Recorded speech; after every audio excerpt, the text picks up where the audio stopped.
First of all আমাদের দুইটা price gap zone আমরা দেখতে পাইতেছি। এখান থেকে সেলিং প্রয়োজন, এখান থেকে সেলিং প্রয়োজন, আর এটা হচ্ছে গ্যাপ।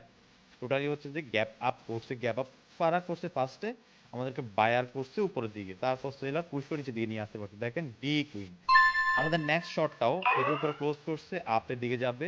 এটা আমরা একটু নিচ থেকে নিব, আমরা এখান থেকে নিব।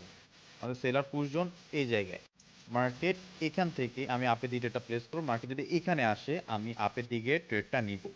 তো দেখা যাক মার্কেট এত পর্যন্ত আসে কিনা। ওকে, মার্কেট চলে আসছে।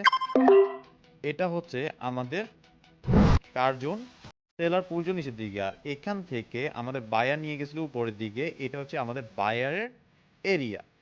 উপর থেকে যখন আসবে এটা আমার সাপোর্ট হিসেবে কাজ করবে, এটা আমার সাপোর্ট হিসেবে কাজ করবে। যখন নিচ থেকে যাবে এটা আমার রেজিস্ট্যান্স হিসেবে কাজ করবে। এই জোনটা, টোটালি জোনটা হবে রেজিস্ট্যান্স জোন হিসেবে কাজ করবে।